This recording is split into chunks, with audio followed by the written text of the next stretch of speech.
We really are at the tip of the iceberg in our understanding of the Vedic wisdom, which offers a kind of a framework for mindful decision making, self-awareness, introspection, and you did cover some of those topics. The Bhagavad Gita, of course, children, of course, have been taught at schools, but using it in your daily, life and cultivating this inner calm and analyzing situations, I think it's fantastic that children at this age are getting to explore things like that. And they've come up with some very interesting questions, which I would like to ask you. Inika has asked a question which says, how do I make a clear decision for myself with everyone giving me all their opinions? How do I make a clear decision without second guessing it? So, how to make a clear decision without second guessing it, and with all of the different kind of inputs that come to us. I don't know. If you figure it out, let me know. I think I think whoever they are, and all of us, even many of us who've got a lot of experience in management and leadership, it's not to say that when we make a decision, we don't second guess it. I mean, I think it might even be a little bit dangerous not to second guess it. So I don't think there's a problem with questioning or continuing to keep, your mind open about the decision that you're making. I think the point about influence and making sure that you don't lose your own voice with all of the different external influences coming in, I think that's a really interesting point as well. I would just say that we all have influences coming to us. There's actually no situation where you'll have no influence. So none of us are as the saying goes, no man is an island. Like, none of us are completely isolated in our decision making. So the question is not whether I will have any external influence. The question is, which influences do I choose to factor into my decision making? That's the question. And my suggestion would be that you think about some important parameters or criteria that will help you decide which influences you're gravitating towards accepting. So, for example, one of the things that I often get asked by high school students, now even primary school students, is the amount of external influence that comes through social media, right? So that's a real obvious one that many people experience. And they experience it because the person who is providing some feedback or input is on the other side of a screen. They don't know that person. So my sense is that because we're distancing ourselves from that input, we can get in the habit of trying to perform or live up to the expectations of people we don't even know, rather than accepting or looking for feedback, input from people who are actually close to us, who know us well, who love us, etc. And that we are sure have our best interests at heart. So like, if somebody really cares about you, you're confident this person really cares about me. To seek that person's influence, I would say, is a great thing. There's no, that doesn't mean that you have to necessarily do what they are guiding you towards, if they are indeed guiding you. But I'm saying that those types of influences are beneficial because, like I said before, there is no scenario where you have no influence. It's just like, if you're studying English, you're going to read some type of literature, right? So then the question becomes, for the curriculum department, which literature do we put in front of these students? And to me, it's common sense that you would put the highest form of literature. So in the same way, you want to take influences that you can see are higher in terms of their consciousness. One's influences that are clearly founded in knowledge, clearly founded in care, clearly founded in a sense of, being constructive as opposed to critical, or demeaning. So these are just some parameters. And so I guess my main point is, don't think about not having influence. Thinking about which influences, be mindful, be choiceful about which influences you accept. Deepa has asked a question which says, what affects your decision making?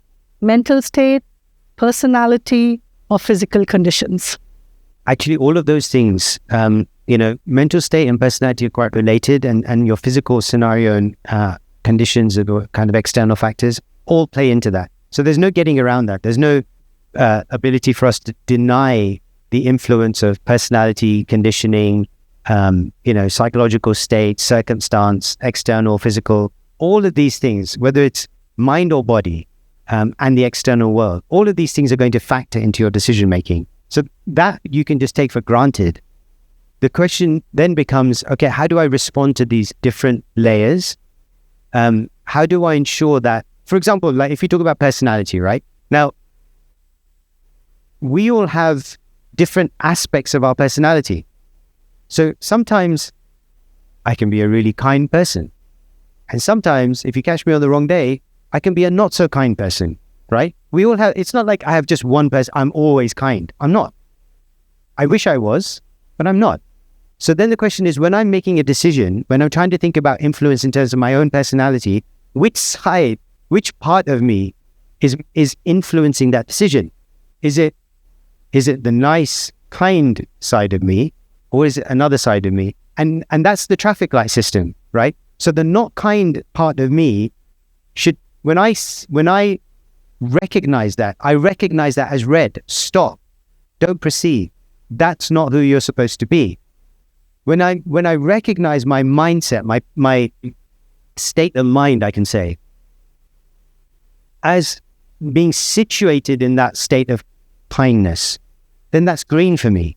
So I can proceed and I know that the outcome will be good. So I think it's recognizing within us what part of us is speaking at that moment. That's interesting. What part of us is talking to us? I mean, I'm like constantly now, there is the signal always in my head. Now, if I'm going to be driving and there is a signal, yes, you're going to be unkind-minded.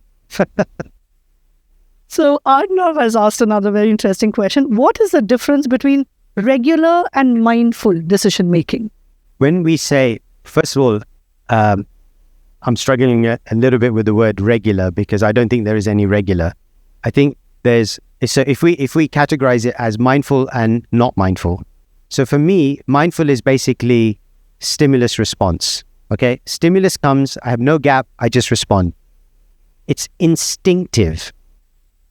I don't mean intuitive, I mean instinctive, right? There's an instinct. Now, the Gita and the Vedic tradition tell us that if you are operating at the level of stimulus and response, unmindful decision making, if you're operating on the level of stimulus and response, guess what? That's the level at which animals operate. So the Vedic tradition is actually quite harsh in this sense. It's basically saying, hey, look, don't be like an animal. You have the capacity for more. Because if you look at an animal, what does it do? It gets a stimulus and it gets a response. There's no gap. There's no intellect that's being put at play. You all have intelligence. You all have the capacity to delay your response to the stimulus. You, therefore, have the capacity to make a mindful decision. That's the difference. One is just reacting, and mindfulness is about being deliberate, being intentional, being purposeful in your response or your decision. So pausing is one easy, common technique.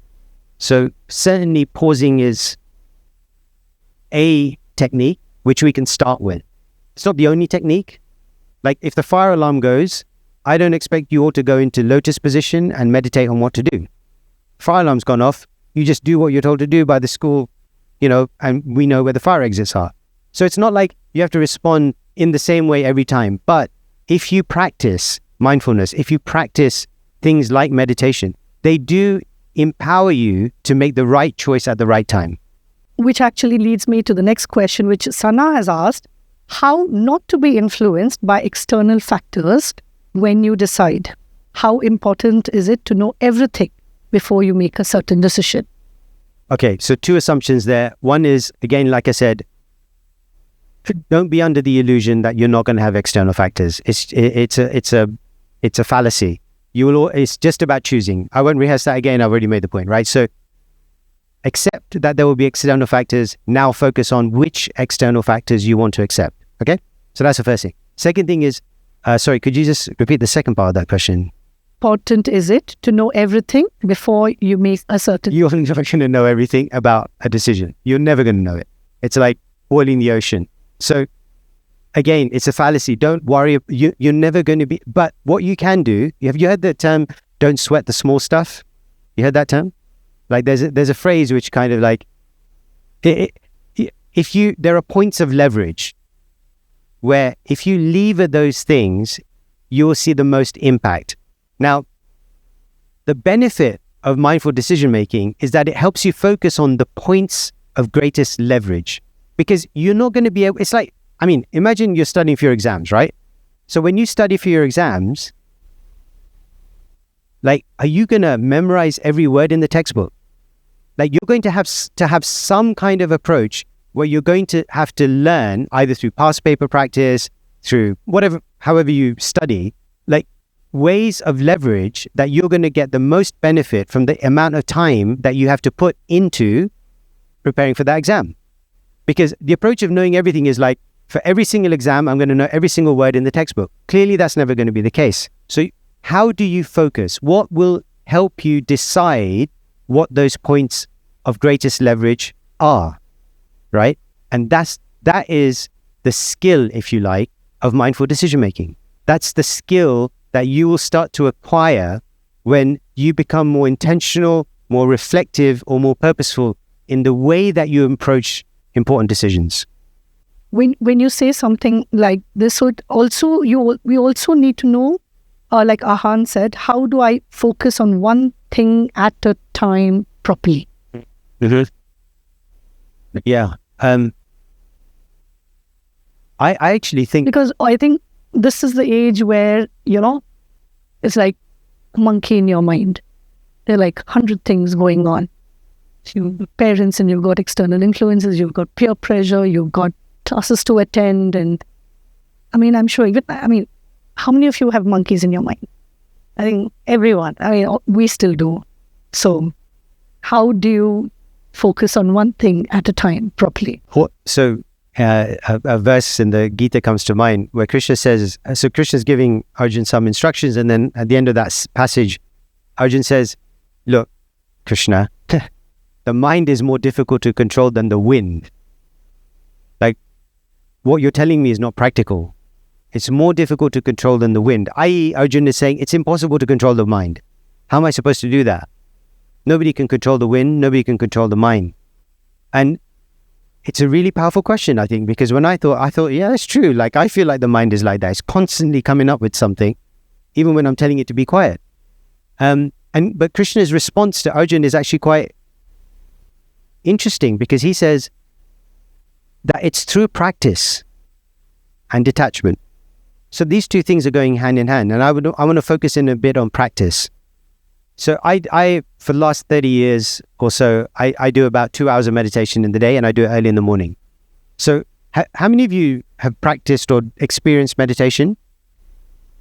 Quite a few of you. Okay. So how many, put your hand up if the form of meditation that you practiced was asking you to empty your mind. Okay. So most of you put your hand up are saying that that's the type of meditation you did. And how many of you were successful in emptying your mind? Yeah, a bit of a trick question here. Because the truth is that how do you know you emptied your mind? Because you had the thought that, okay, now my mind is empty. And as soon as you had that thought, your mind was not empty.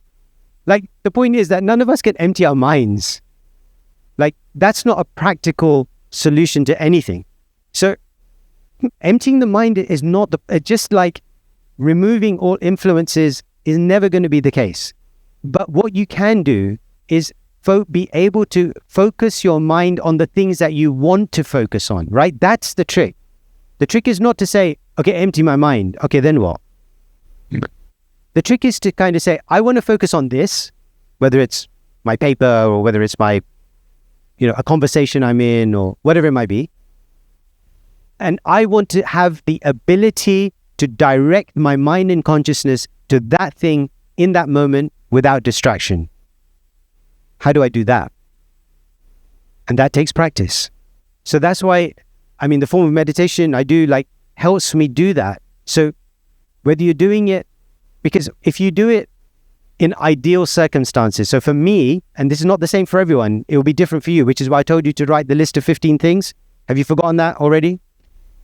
Okay, still in your, okay. It's only been half an hour.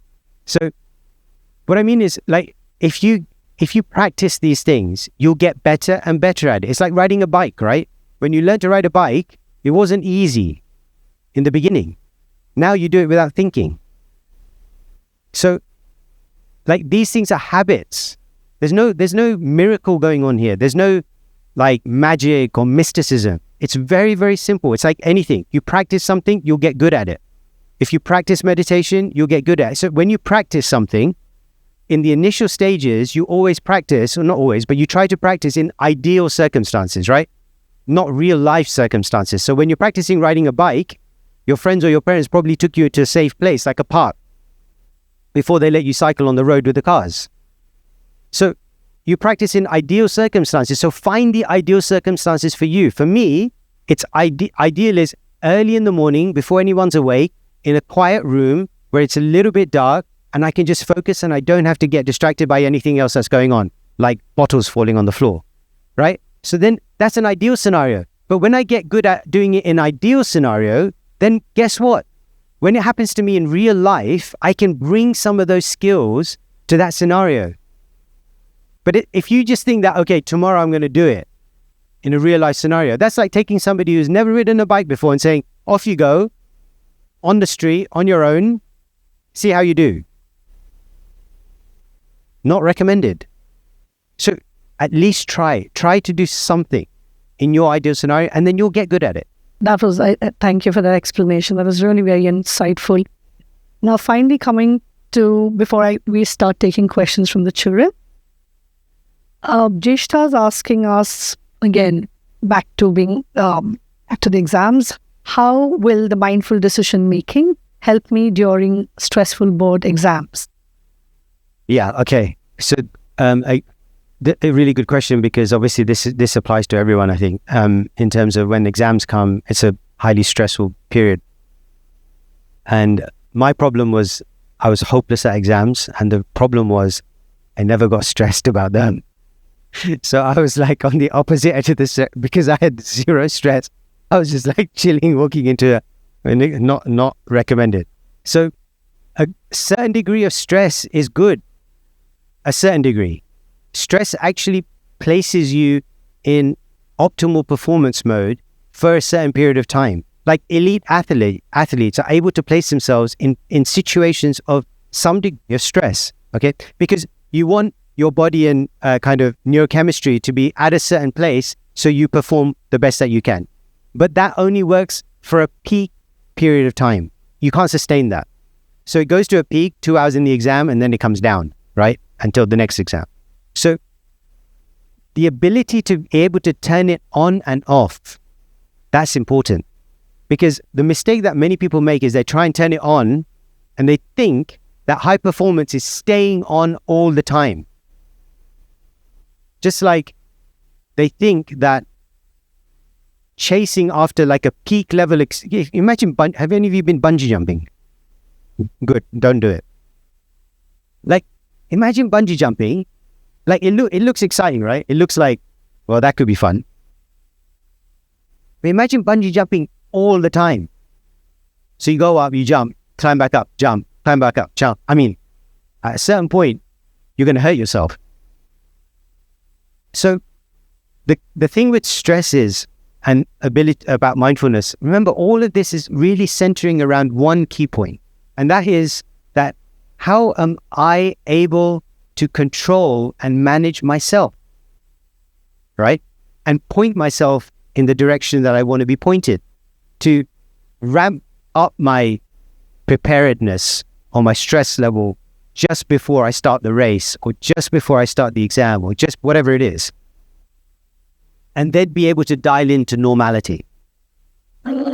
Because if we don't do that, what's happening is we have no control over it. And when we have no control over it, you know what happens? Your stress goes through the roof.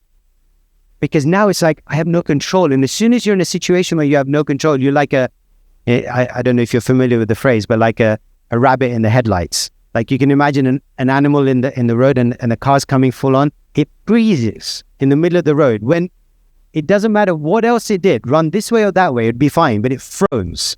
And that's why it got hit.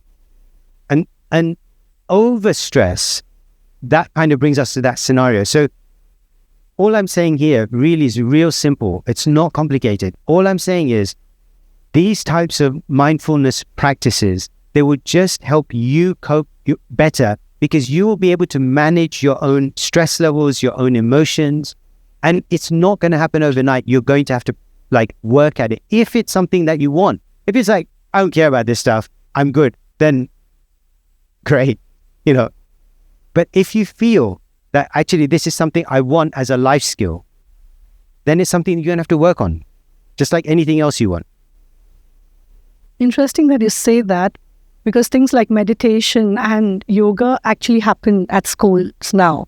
Ira also must be having it. I'm assuming it happens at Vidyashilp as well. So I guess it is a good base because it starts from grade 1. I think the whole yoga and meditation and staying calm and probably would help by the time they reach grade 10. Thank you for that explanation. As long as it's well delivered. And I say that. Sorry. As long as it's well delivered, because I say that knowing from Avanti's experience that we've made so many mistakes with our delivery of yoga and meditation that has turned children away from it. So the experience that kids have with something like yoga and meditation, for example, I saw teachers teaching this, where they were telling kids to empty their minds. And I was like, who's going to be able to do that, Or yoga where, anyway, you get the point. So I think that the children's experience of that, if you're able to deliver it in a way that's inspiring and exciting and engaging, that's priceless. Battle one. So shall we move to the children asking the questions, right? From Ira, our guest school, we have Anargya. Anargya, can you stand and also introduce yourself, please? Good morning, sir. My name is Anargya. I'm in grade 9 and I'm from Ira Academy. My question has actually already been answered, but what would be the best state of mind while making mindful decisions was my question. If there's anything you would add on, I would like to hear it. So what is the best state of mind to get yourself into the place where you can make a mindful decision, is how I'm understanding the question. Yeah. Okay. So, the Gita gives a really beautiful framework around the gunas, which helps frame what does that mindset look like. And I'll find a way to share that so you have it just kind of as a note form. But in summary, the idea is that there are a few criteria that can help you check yourself. So one of them, for example, is around motivation. So what is my motive in the decision that I'm making? What is the quality of the motive or the intention, right? So, there's a famous book by Simon Sinek called Start With Why. So it's a similar idea. How do I check my motivation? Or another factor that comes in is, how much do I know about the scenario? Actual knowledge about consequences now and future, like short-term, long-term, personal, widespread. So like that, there are a few different things. But if you were to summarize it or bring it into just crystallize it, the clue is in the word itself in terms of mindfulness, right? The clue is in this notion that you are present when you're thinking about that decision. And there are different factors like knowledge and motive and other factors that play into what constitutes presence. But presence summarizes that sense of being ready to make a decision. Thank you. We have Sasi Pranav from Vidyashilp. Hello, sir. I am from Vidyashilp School, grade 9, the head boy of Vidyashilp School. I would like to ask you, so who has the right to decide what is good for the child? Like, is it the parent or is it the child? And what if the child is going in like the wrong direction, even though it doesn't suit them? I think the answer is depends who you ask. But since you're asking me, I think a lot also depends on the age of the child. So the idea, at least from the Vedic tradition and Chanakya's perspectives on this, is that autonomy moves onto the child gradually. So, and that's common sense, right? Like it's common sense that a child that is preschool, i.e. 0 to 4 or whatever that is, has less autonomy in that sense, because a parent is their guardian. But post 16, Chanakya kind of splits into 3 ages, which I think are really quite powerful in terms of child psychology. So he says 0 to 5, the child is treated like a prince. They're basically just like showered in love and affection. And then from 5 to 15, it's kind of like a servant, But the idea is that's the age where rules are implemented, parameters are put in place, discipline is applied. And then from 16 onwards, it's a friend. Like the child is a friend to the parent. So, like, actually, I think it's actually a very powerful framework, because after the age of 15, 16, I mean, most children are going to rebel against parental advice. I mean, probably from the age of 12. But increasingly so, because they're moving into a space of their own identity. And therefore, the parent's role also shifts from somebody who's determining to somebody who's there to catch them if they fail, like a friend would. So I do think there's a transition happening, but I also think that it depends on what decision is being made. So like, if it's about what are we having for dinner, that's one thing. If it's about what career am I choosing, that's another thing. So I don't think there's just because the question is so wide. But I think the principles we need to take away from this are, one is it changes it changes over time. It changes in regards to the type of decision you're talking about, but it also changes in respect to the capacity of the child to take ownership of the decision. So if the child has the capacity to take ownership, and from my perspective, like dealing with students, but also with youth in general, I'm personally convinced about children taking ownership over their decisions, particularly once you get to high school, especially so, and the role of the adults increasingly becoming points of support for those decisions. Does that answer the question? Yeah. Thank you. Thank you, Sasi. We now have Idhant, who has a question.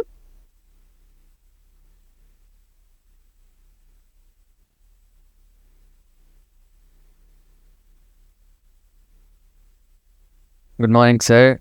I'm Idhant from grade 10 IRA Academy. My question was that how do you know if you're making the right decision in context to your career? Like, there's tons of different things you can do, right? And how do you know you're going down the right path? I think we were talking in the break. I mean, career choice right now is like probably harder than it's ever been, because it's hard to choose. Well, it's hard to figure out what does the future look like in terms of the workspace and AI and all of those kinds of things. So that there's lots of different factors that bring that into play. So I don't envy you in terms of like decision making around that.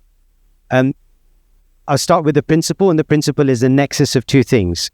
The nexus of what do I really, really like, what really inspires me, and the other thing is what am I uniquely good at? So if you're able to find the overlap, like if you think about it like a Venn diagram, and if you're able to find the overlap between what do I really, really like, and what am I uniquely good at? What are my particular skills that, people around me, my friends, my teachers, my parents, like I know that I'm uniquely good at from their feedback and from my own knowledge of myself. If you can find that, if that's clear, that's a powerful place to be. That's one thing, that's the ideal. Even better is if that thing will make money, right? So like, and the path to money is not always clear. So if you're into performing arts, for example, that can be a challenging choice because it's not so easy to see, because it's a difficult industry to break into. But there's another way to think about this also. So that's one framework which you can apply, and if it applies to you, then I think that's great and it's easy. But there's another one, and that is that, if you don't have the ideal scenario in front of you, and this happened to me, I had no idea what I wanted to do when I was in, for your grade 11 and 12, so deciding on my university degree.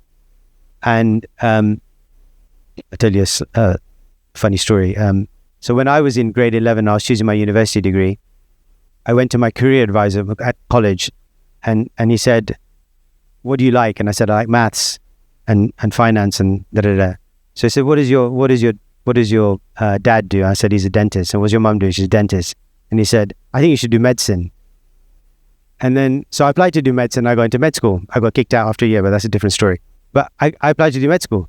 But in that decision, it was only after I found out that the only reason why they told me that was because that college had never had anyone going to med school. So they said, "Hey, this guy can get to med school, get him to get to med." So you have to be careful about where that influence is coming from again, right? Like, what is it that's driving either the advice that's coming to you or your own choice? But ultimately, like, you have to start somewhere. So what I find sometimes is that young people get so, like, they get this paralysis around choice because there are so many options to them, open to them, and the future is very unclear. So I would really recommend that, if it's possible for you, pick a subject that you're really passionate about. Because if it's not a profession like medicine or architecture or whatever, where you have to do the degree to do that profession, if it's not one of those professions, because that should be clear to you that you really want to do that profession, then any degree that you do, many degrees that you do, you'll be able to convert, like with a master's or a conversion course. So law, banking, consultancy, all of those things, you can convert quite easily. So, but if you do something that you're really passionate about, you'll do well in your degree. And that will count for employers. So I think don't let the lack of clarity become like a point of paralysis. And some people think that if I think about this long enough, I'll figure it out and the answer will come to me like a light bulb moment. Hardly ever happens like that. Most people figure it out as they're walking the path. So the key thing there is keep your options open as much as possible. So, that's why we call them, I don't know what you call them here, but in the UK, we have enabling subjects. Like, for example, maths is called an enabling subject because it allows you exposure to the most amount of future potential degrees and career choices. So think about optionality, but think about keeping those options open if it's not clear to you what you want to do. But yeah, don't be afraid. Don't be too worried that you have to get the perfect thing straight away, because from my experience, most really successful people, that's not been their journey. They found their way on, like, while they're walking that path. So don't be too concerned about it, but keep your options open.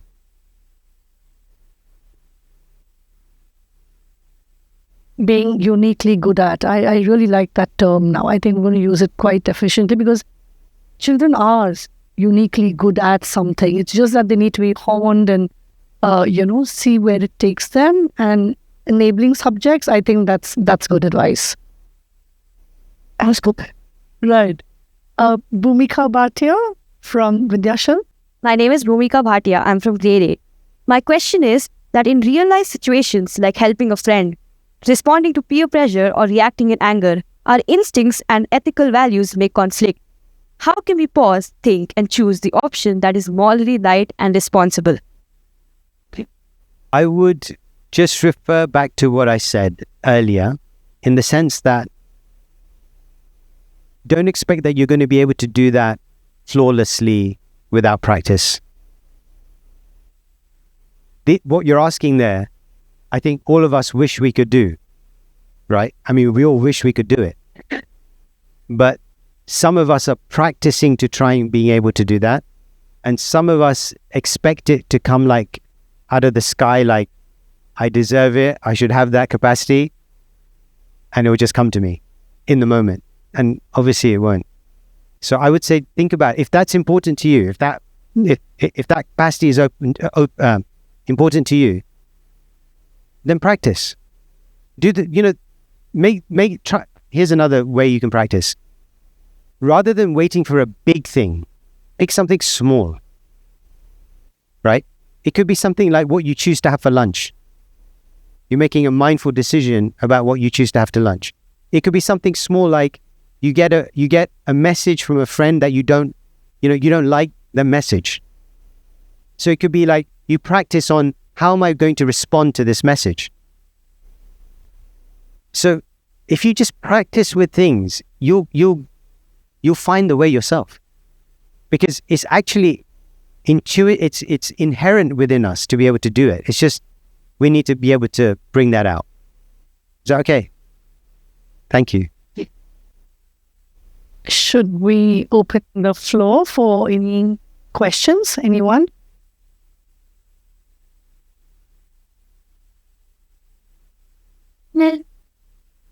Hi, I'm Arnav Siddharth from grade 10, IRA Academy. Now that you've made the decision, and let's suppose this decision, there's no right answer, like the trolley problem again. How are you going to justify your decision? Like, after you made the decision, it's set in stone. How are you going to live with it? Like, the decision you took, how are you going to justify it to yourself? And when you say justify it to yourself, presumably here we're talking about consequences. Yeah. Okay. So,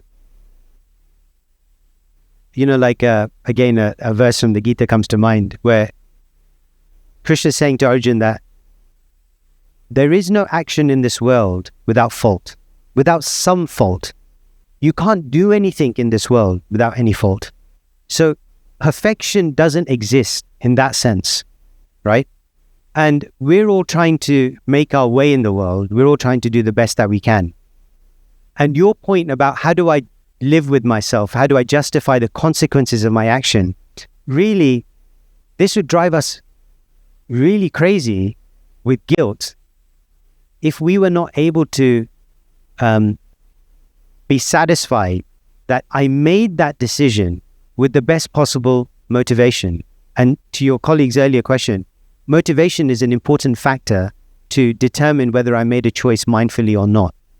So if I made a choice with the best motivation, if I made the choice with as much knowledge as, that was practical, reasonable, I took advice, all of those types of things, I was in green, and then I made the choice. That's as much as you can hope for in this world. And then we have to be able to let it go. See, that's the other thing that we didn't have time, unfortunately, to get into this, but the notion that of action and reaction that Krishna explains in the Gita is a really powerful idea. And just a glimpse of it here now is this idea that we have to do the best that we can, but we can't control the outcome of every single action that we make. We don't control the context that we find ourselves in all the time. We can manage our responses to a certain degree, But if we're looking for perfection, we're always going to be disappointed. So, but the ability to kind of say and to hold our hand on heart and say, I did the best that I could, means that we can be free from that sense or level of guilt that can come with negative consequences from the actions that we may perform. Is that okay? Yeah, okay. Thank you.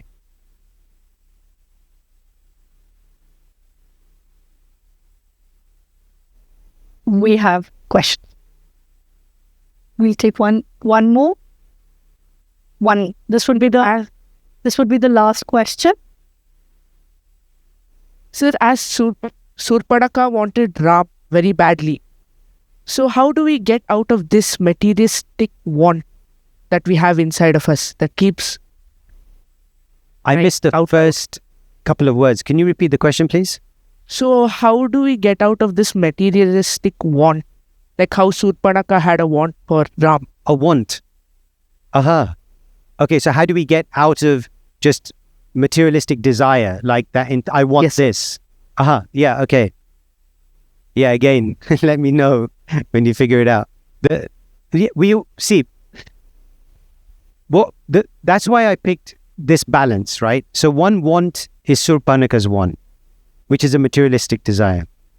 On the flip side is, do you remember who was on the other side of that?